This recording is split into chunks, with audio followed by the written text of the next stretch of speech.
welcome back to the channel. And in this video, we're doing a recap and review of The Bachelor Season 25, Episode 6. And if you're new here, hit the subscribe button and turn on your notifications so you can continue to be notified every time we post. If you like the video, hit that like button and also drop a comment down in the comment section because I do like to engage with the viewers and subscribers. So, in tonight's episode, we actually see the girls basically just dealing with this whole situation, especially coming off of the last two girls that was considered mean girls going home. A lot of that is predicated on the fact that Katie had said something to Matt, even though she didn't say any names. Of course, the thing is that he decided to figure it out, and obviously he got down to whoever the two girls were, and it's still one left. And these two ladies, Yesenia and MJ, are, oh man, there is some serious tension and some serious issues between the two of them. And they're going back and forth, and I mean, actually MJ is over talking Yesenia. She can't barely, I should say, get a word out edgewise.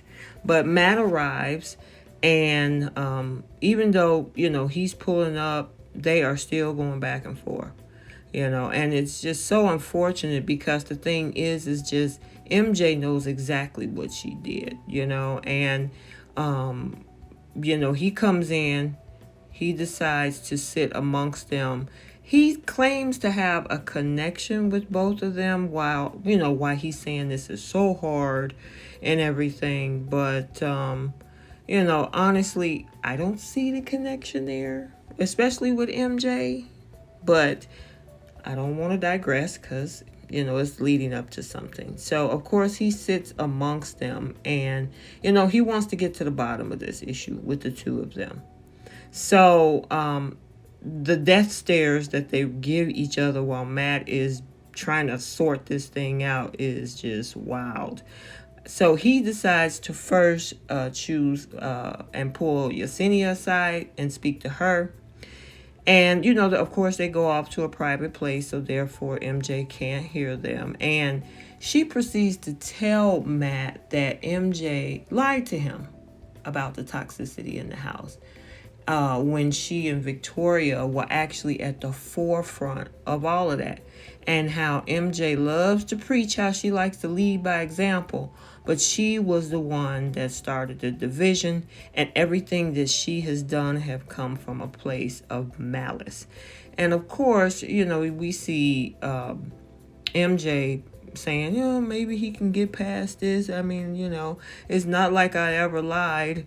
But yeah, I mean, honestly, Yesenia is putting the truth out there because MJ was a part of that whole mean girl tribe, and she knows it. That's why she, as we see, she began to panic about all of this. But Yesenia wanted to make sure that, Matt knew the truth and that MJ was not being honest with him on this matter.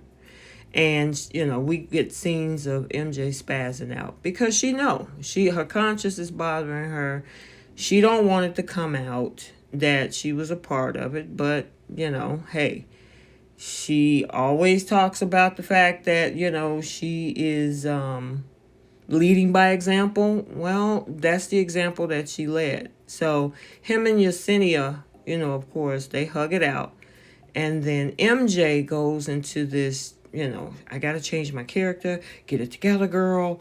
This whole thing, like, I don't know. It was like she was trying to change personalities or characters or whatever she was trying to do. But I was like, okay. She went from one space to another space. So I found that interesting. So now it is MJ's turn. And she proceeds to tell Matt, my heart is so big. And I am trying to show that to you every second I get with you.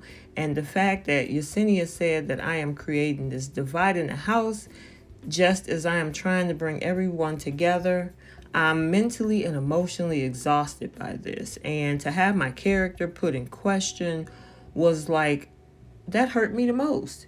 And, Matt is telling her, or he admits that, he had to do a double take when Yesenia said what she said. Then MJ forces these tears and looks, she's trying to look like she's getting emotional.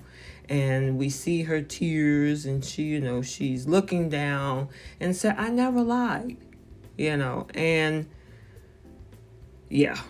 We see how she changed characters from being worried, and then she had this coming to moment, and then it was like, okay, yeah, I'm back. But of course, she definitely, I think, according to what we saw on the show, portrayed herself in a way that she tried to make Matt feel some kind of way. But he was still, according to what he said, still confused about what he wanted to do next, because both of the women are now back in the room together. They sit across from each other. There are more heated words that continue, but Yesenia stayed calm, and MJ is just about to lose it. And then, of course, in the meantime, Matt is, trying to figure all of this out. I mean, he was looking out the window, as we saw, because he says that he is really conflicted by all of this. But he did return back to the room where the women were, and they are still going at it. I mean, one by one, they're in their own back and forth heated conversation. Matt is looking like, okay, who do I choose? What do I do? And so he picks up the rose, and he tells MJ that he can't give it to her, and he chooses to walk her out. But beforehand, he kind of gives like this back and forth about what's good about MJ and what's good about Yesenia before him making that decision to finally walk MJ out. And of course, if you see Yesenia's face, she looks vindicated, like, okay, my work is done. But honestly, it wasn't about anything that anybody else did. She bought this pretty much on herself. She was right amongst Anna and Victoria, which were the other girls that were, they left last week. She was part of that crew. And so, honestly, Matt saw through all of this, and he went with his heart, and he did not see himself moving forward with MJ. Of course, MJ was saying, I don't understand. How did it get here to this point? But it is what it is. So the rest of the women arrive for the cocktail party. And when they get there, and those dresses are absolutely gorgeous. I'm wondering sometimes, do they bring their own dresses, or is this, by production? But the dresses are beautiful. But again, they arrive to the cocktail party. Nobody's there. There's an empty tray with no rose. And then, of course, the girls is like, okay, did both of them go home? Did one of them go home? I don't see anybody. And then, of course, all of a sudden, Yesenia returns to the room holding the rose, which we all see. And the girls are excited, because of the fact that, MJ is no longer here. And, of course, Yesenia tells everybody and fill them all in with what happened and what went down. And then, of course, how Matt finally walked her out and sent her home.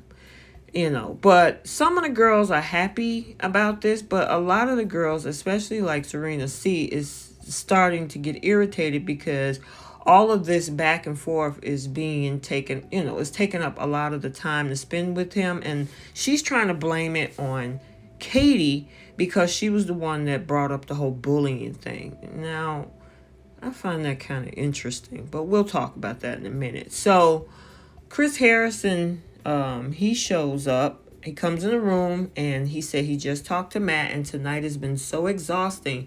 So there's not going to be a cocktail party. Matt knows exactly what he wants to do, and they're going to go straight to the rose ceremony. And of course, some folks are not happy about that because they felt that a lot of their time was taken up trying to figure out this whole thing with what happened with, MJ and Katie and Anna.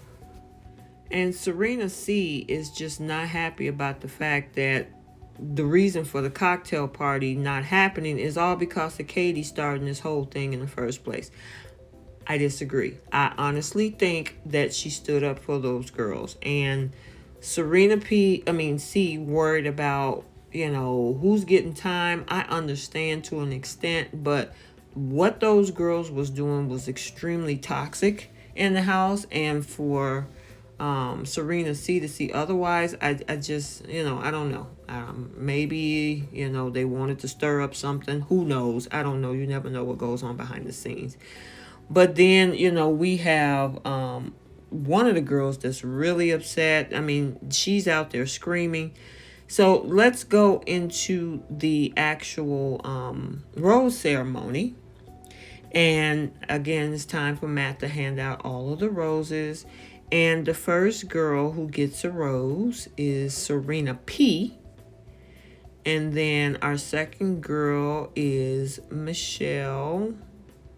And then it's also Pieper. And that's Bree.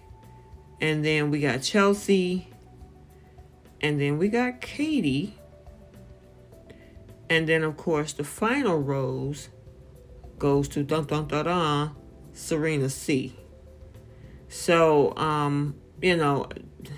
sometimes I tend to think they leave folks on for drama, Not saying that he didn't have a genuine interest, but, definitely some folks was upset. And, of course, we saw one of the girls she was really upset about the fact that she didn't get chosen. She didn't get enough time.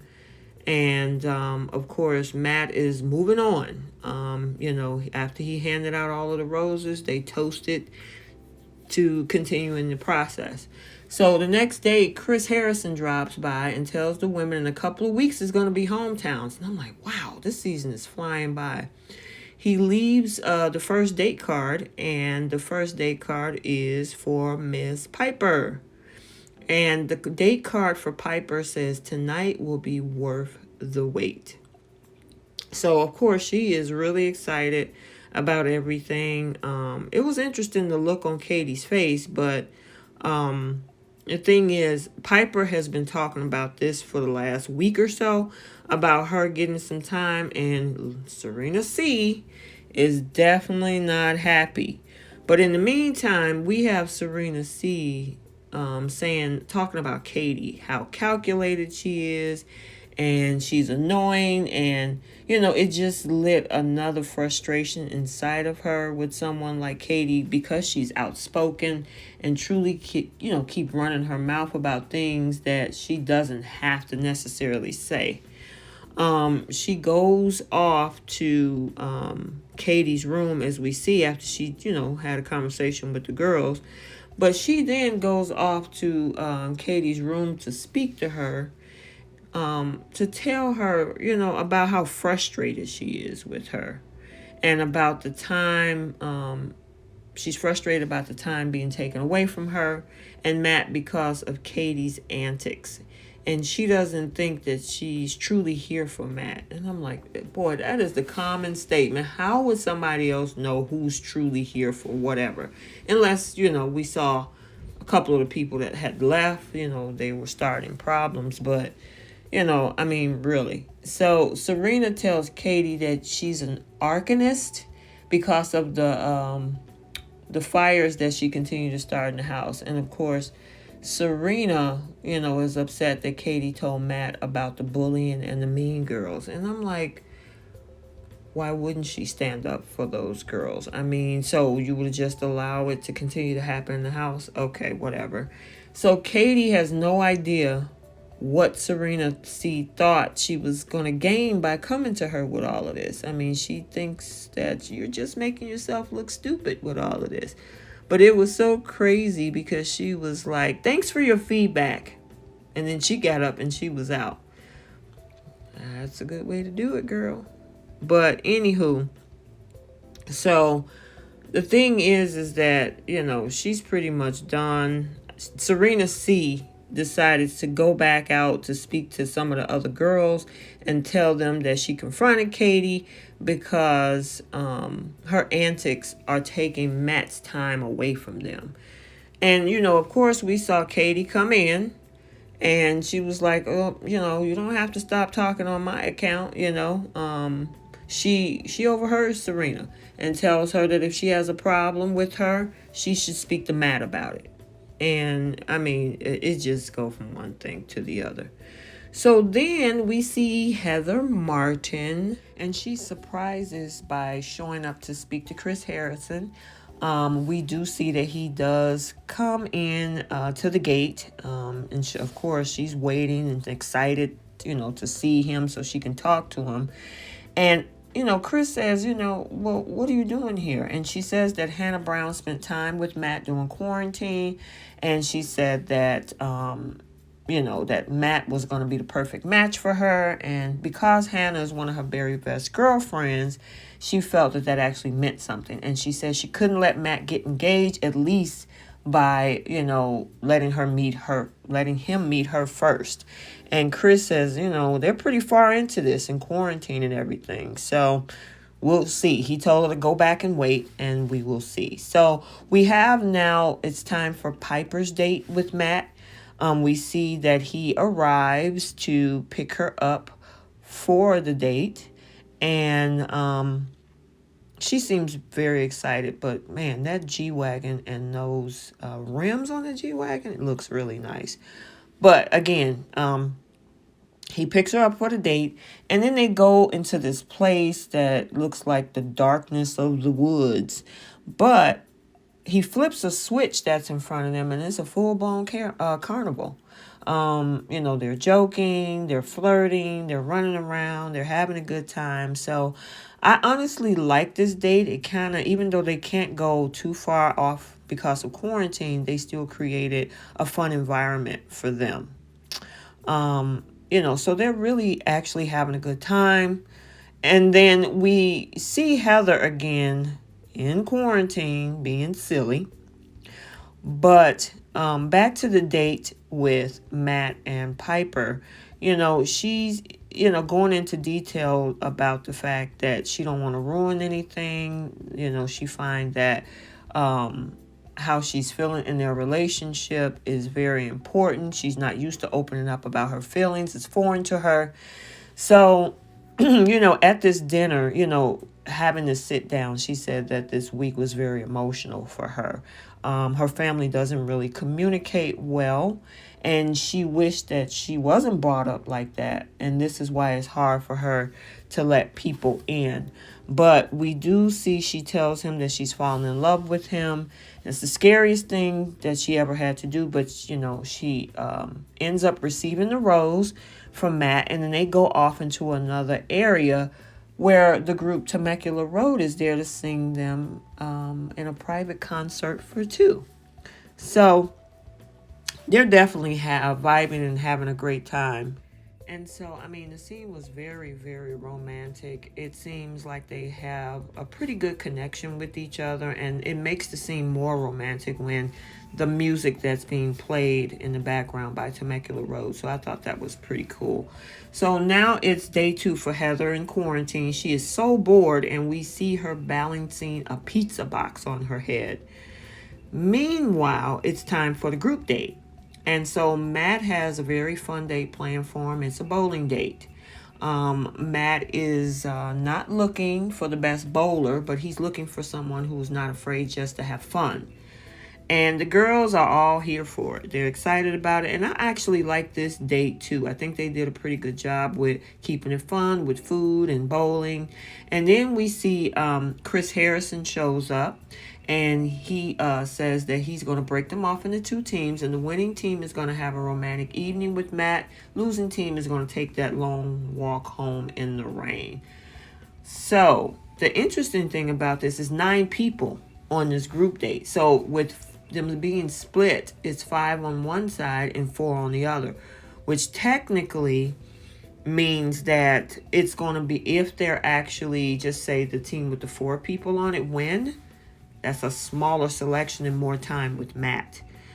Unfortunately, the team that loses is the blue team that has 5 people on it. And then the pink team has 4 people on it. So we'll talk about that in a minute. But now there's a conversation between Pieper and Katie.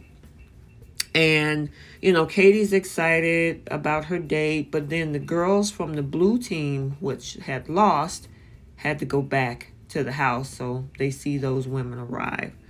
Now, we're at the after party where the one rose is being awaited because we have the 4 girls that won at this particular date, and they are excited. And, Matt tells the 4 women that he is having a cocktail party with, that today was all about having fun.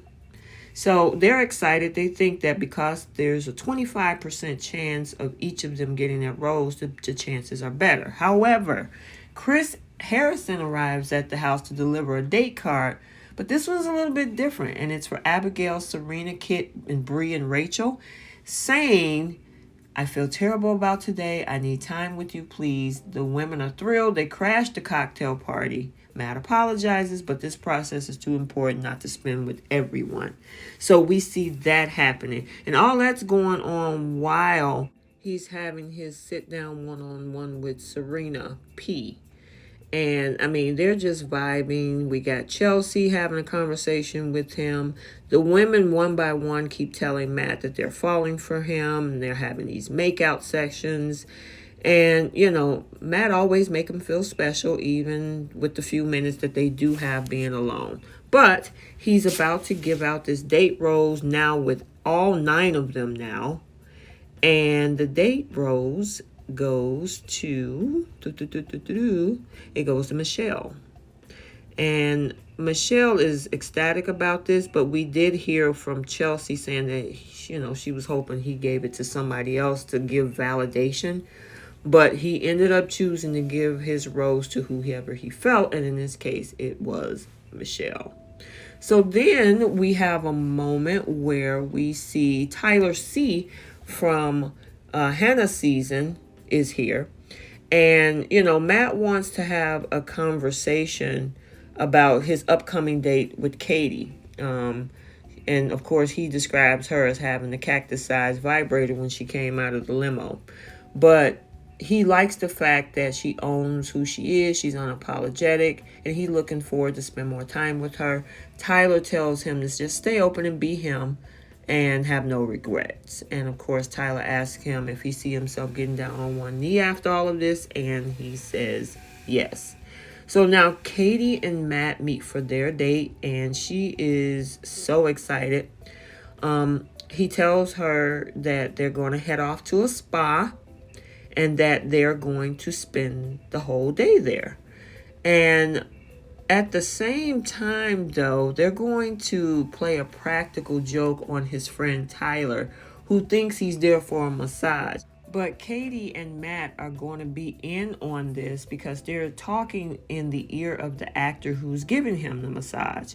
And Matt and Katie are having a blast. And, it's definitely no doubt that they can have fun together.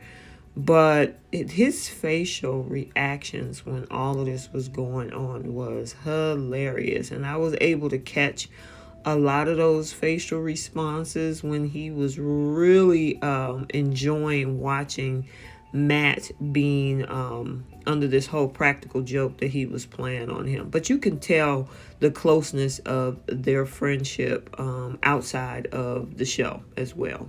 But Katie was able to meet Tyler and get to know him, and now it's time for dinner. And so they both get changed and they meet each other in a very romantic setting and toast to getting to know each other.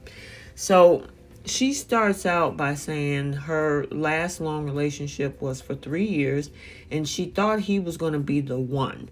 And so she says she's done a lot of self-reflecting and she wants to meet someone who is also ready and knows who they are. And she says that she is committed and hopeful, and she's there until the end if he wants her to be. She also tells him that he's doing a great job. It was all worth it. She had a lot of fun. And while she's saying all of these things, Matt's face was, he was listening, but you can tell that, it was something coming behind this, that he definitely didn't see the connection, I would say, because, one thing about him, you can tell when something is just not, connecting when it comes to the women that he's talked to. Unfortunately, and even some of the girls, Michelle, she says she doesn't know where Matt sees Katie either. So we can definitely tell this is going south. And by the look on his face, we knew it was at this point.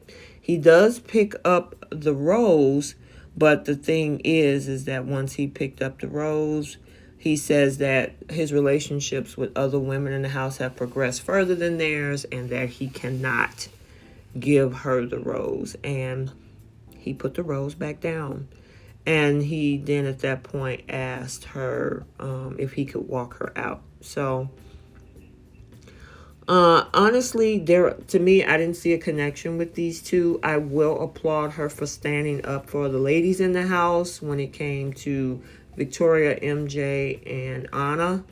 But, between her and Matt, the connection wasn't there, and he, saw her off. I guess one of the producers picked up her luggage. And of course, when that happens, we definitely see the girls watching as well. And they were shocked of the fact that, she's going home. And, it's just so unfortunate. But, only one winner. You can only have one winner at the end of this. And of course, we definitely see Serena is vindicated in everything. But honestly, kudos to Katie and all of this, because she did stand up for those girls. And who knows, this might not be the last time we see her. So now we see the women head to the house for the rose ceremony. And, of course, everybody's talking it up and they're excited, to see where this is going. But in the meantime, somebody else is on their way. And we see Heather Martin preparing to get all dolled up and dressed up and prepared to go and make her presence known when it comes to, her wanting to let Matt knows that she's interested in him. But back to Matt and the girls. Matt, of course, tell them all that, it's been an incredible week. Cheers to everyone. And we get to see Abigail first spend some time with him. Again, Heather is definitely on her way to the house. She's pulling up. I mean, I got to give it to her. She looks really nice and everything that she has on. That dress was kind of cute. I don't know. Give me your opinion down in the comment section. But she pull up and she looking amazing. And then we see the other women having one-on-one time. But they also, the ones that are sitting outside, they see her coming. What was funny is she couldn't hardly get through that revolving door. But the other women see her coming. They can't believe their eyes. It's another woman. But then she interrupts the date between Matt and Pieper. And the thing is that we see him laughing. But somebody else isn't laughing. And that's Pieper. Because she's like, who is this woman? And if you go over to the podcast that is by Becca and Rachel, they actually interview her and she tells what her initial reaction and why she responded to that. So go over there and check out their podcast. And I think they have a YouTube channel as well. But Pieper goes back to the other women.